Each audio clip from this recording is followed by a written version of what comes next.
to follow in your path, Lord, to follow without fainting,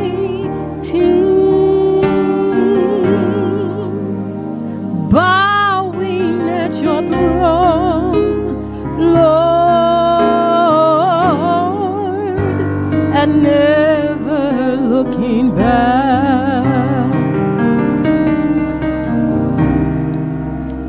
Amarte solo a ti, Señor. Amarte solo a ti, Señor. Amarte solo a ti, Señor. Y no mirar atrás,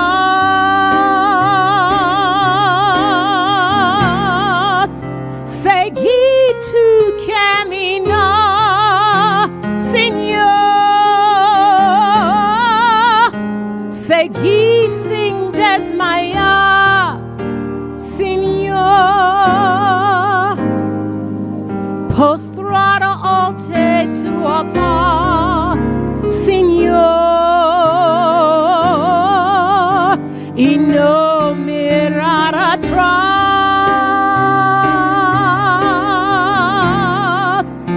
Seguir tu camino, Señor. Seguir sin desmayar, Señor. Postrado ante tu altar, Señor, y no mirar atrás. I love only you, Lord. I love only you, Lord. I love only you, Lord. My heart wants only you.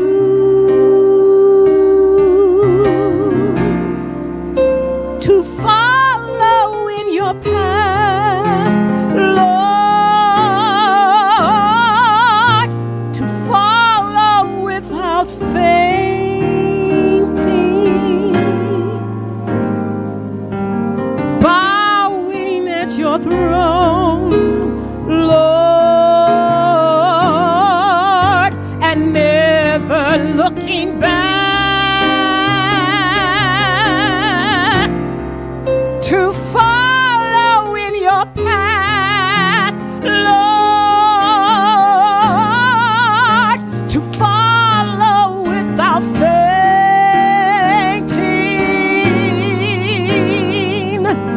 bowing at your throne, Lord, and never looking back.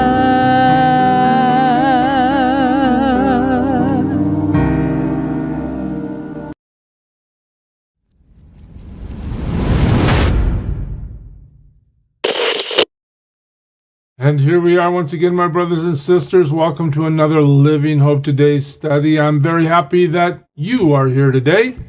Thank you for joining me in a study that is really rough today. You know how we said Judges kind of goes from bad to worse? Well, it starts out okay. Othniel is a great judge. Deborah is a great judge, but we're on that downhill slide and things seem to be getting worse. And well, we talked about Abimelech yesterday and him killing 70 of his stepbrothers, and things were really bad. Well, today we get to a new guy, and his name is Jephthah. Listen to this. Jephthah the Gileadite was a mighty warrior. Now that sounds pretty good, right? I mean, we start off pretty strong. He's really a tough guy, right? A mighty warrior. His father was Gilead. And look at this. It says his mother was a prostitute. What does that tell you? Well, I mean, there's the obvious answer to that, but the text brings this up kind of like it brought up Abimelech's heritage, right? Remember, she was a concubine, his mother, and remember the devastation that Abimelech causes. Well, here we're told that Jephthah is a son of a prostitute. Okay, so I think I did this wrong. Let me back up for a second. Gilead's wife also bore him sons, and when they were grown up, they drove Jephthah away. You are not going to get any inheritance in our family, they said, because you are the son of another woman. So just like Abimelech had trouble, this is what I'm trying to say. Just because like Abimelech had trouble with his people because of his heritage, now we see that Jephthah is basically getting kicked out of the family because his mom was a prostitute. So Jephthah fled from his brothers and settled in the land of Tob, where a group of adventurers gathered around him and followed him. A group of adventurers. Sometime later, when the Ammonites made war on Israel, the elders of Gilead went to Jephthah from the land of Tob. What does that group of adventurers remind you of? Do you remember in 9:4 when Abimelech hires reckless adventurers? So we know that Jephthah is a great warrior, and we know that he's hanging out with a bunch of guys that might be a little bit reckless, right? Well, the elders of Gilead are in trouble. They're in war with the Ammonites. And so all of a sudden, instead of kicking Jephthah out of the family, they decide they need him. Come, they said, be our commander so we can fight the Ammonites. And Jephthah said to them, we want you to be our commander. Well, didn't you guys hate me? Didn't you drive me out from my father's house? Why do you come to me now when you're in trouble? You guys don't want me. Why don't you go fight your own battle? The elders of Gilead said to him, nevertheless, we are turning to you now. Come with us to fight the Ammonites, and you will be our head over all who live in Gilead. Hey, we're willing to crown you and give you the right to rule over us if you'll bring your mighty warrior self and your adventurers with you to fight against these Ammonites. Jephthah answered, suppose you take me, suppose you take me back to fight the Ammonites, and the Lord gives them to me. Will I really be your head? Do you guys really mean this? The elders of Gilead replied, the Lord is our witness. We will certainly do as you say. So they've committed themselves to be under Jephthah. Jephthah went with the elders of Gilead, and the people made him head and commander over them, and he repeated all his words before the Lord in Mizpah. This is official. Then Jephthah sent messengers to the Ammonite king. Okay, so now we're going to recount some history to the one who's waging war against Israel, the Ammonite king. Notice he's not named. All right. What do you have against us that you have attacked our country? And the king of the Ammonites answered Jephthah's messengers, when Israel came out of Egypt, they took away my land from the Arnon to the Jabbok, all the way to the Jordan. Now give it back peaceably. All right? I don't want to fight, but I want my land back. Jephthah's response, he sent messengers back to the Ammonite king. This is what Jephthah says. Israel did not take the land of Moab or the land of the Ammonites. Hey, we didn't do what you're telling us. But when they came out of Egypt, Israel went through the desert to the Red Sea and on to Kadesh. Then Israel sent messengers to the king of Edom, saying, give us permission to go through your country. But the king of Edom would not listen, and they sent also to the king of Moab, and he refused. So Israel stayed at Kadesh, and next they traveled through the desert, skirted the lands of Edom and Moab, passed along the eastern side of the country of Moab, and camped on the other side of the Arnon. They did not enter the territory of Moab, for the Arnon was its border. Then Israel sent messengers to Sihon, king of the Amorites, who ruled in Heshbon, and said to him, let us pass through your country to our own place. Sihon, however, did not trust Israel to pass through his territory. He mustered all his men, encamped at Jahaz, and fought with Israel.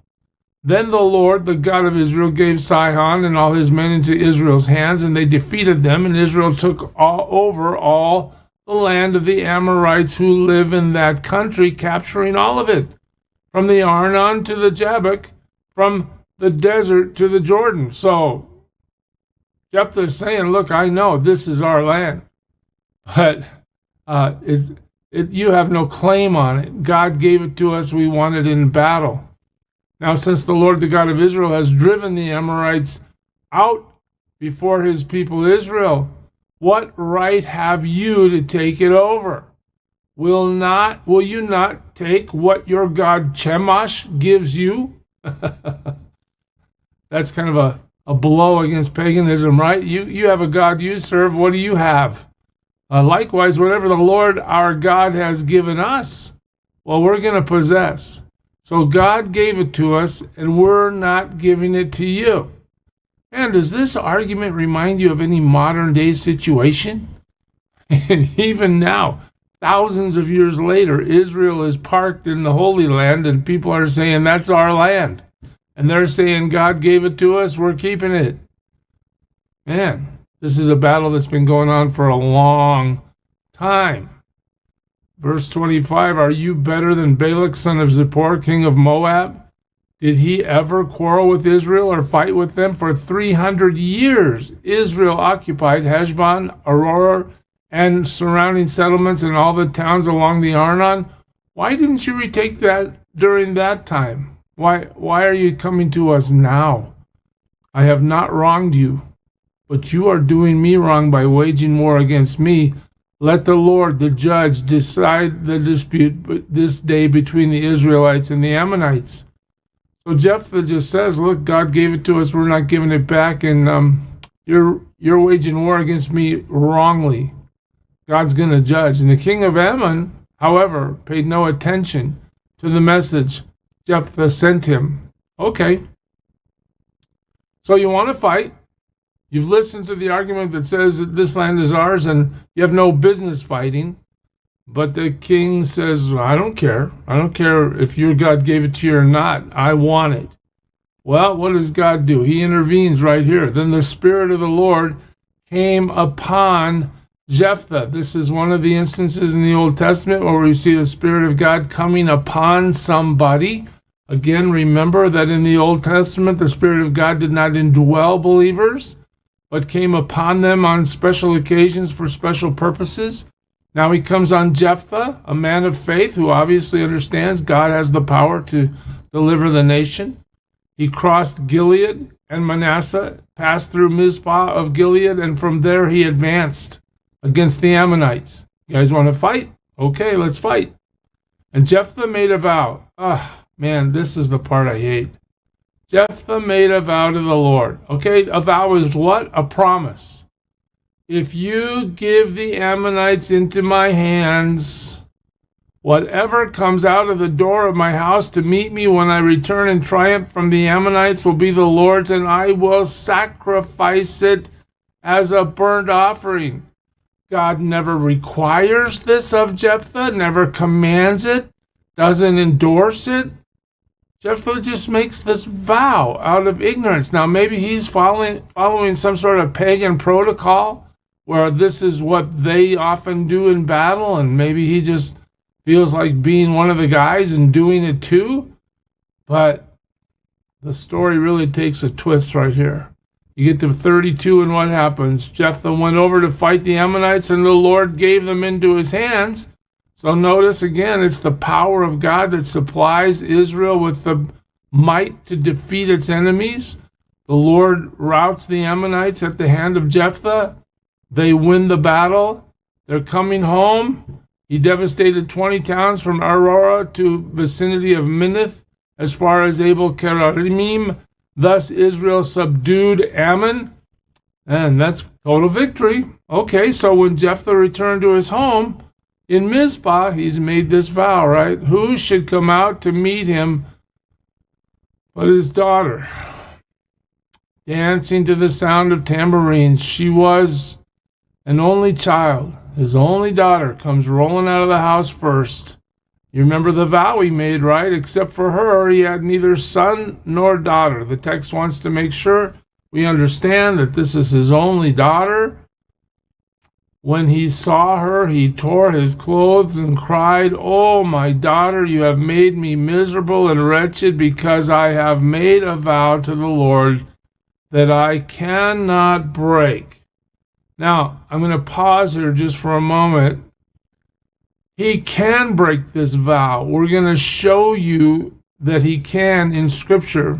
But you need to understand, Jephthah doesn't know his Scripture like he should. All right? He makes a vow that's uncalled for. He doesn't understand God's heart regarding this vow. Watch this. "My father," she replied, "you have given your word to the Lord. Do to me just as you promised, now that the Lord has avenged you of your enemies, the Ammonites." So, okay, you made a promise, Dad. If you need to sacrifice me as a fulfillment of the vow you've made, okay. I'm sure she's not too happy about it.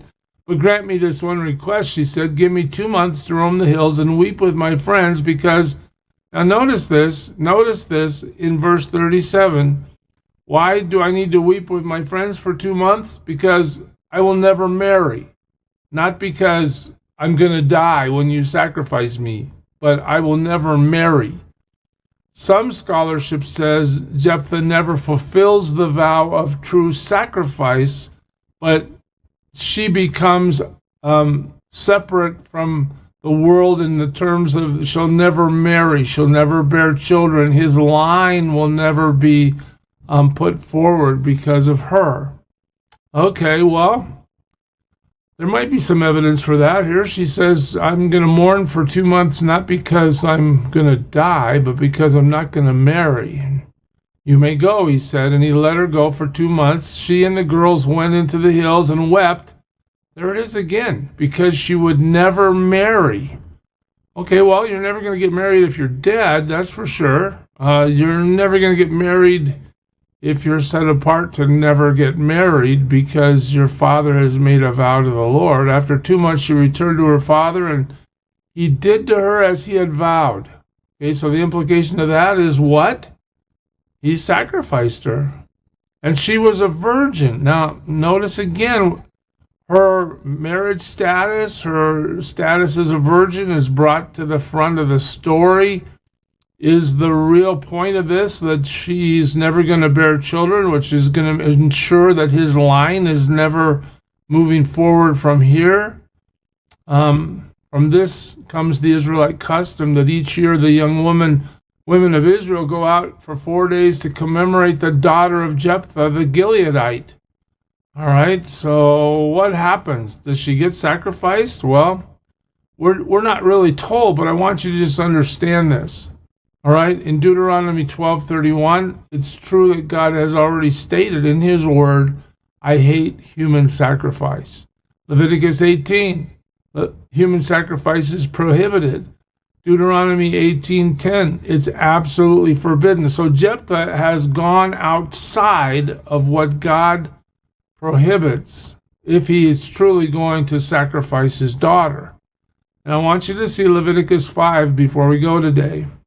"Or if a person thoughtlessly takes an oath to do anything, whether good or evil, in any matter one might carelessly swear about, even though he is unaware of it, in any case, when he learns of it, he will be guilty. When anyone is guilty in any of these ways, he must confess in what way he has sinned, and as a penalty for the sin he has committed, he must bring to the Lord a female lamb or goat from the flock as a sin offering, and the priest shall make atonement for his sin." In other words, Jephthah, you can confess that your vow was thoughtless. It was an oath that wasn't anywhere around what God wanted. You just did it. Maybe you're showing off. Maybe you're following a pagan practice. But what you have to do now is go to the priest, confess that your vow was beyond the scope of, godliness, and as a penalty, you offer the Lord a lamb. You substitute an animal for the vow that you've made to sacrifice your daughter. You'll be forgiven, and you won't have to carry out the vow you've made. So, what's the point? Well, maybe Jephthah went through with it and killed his daughter as a sacrifice to the Lord, something that the Lord would hate. Maybe he didn't. Maybe her sacrifice was to never marry and never bear children.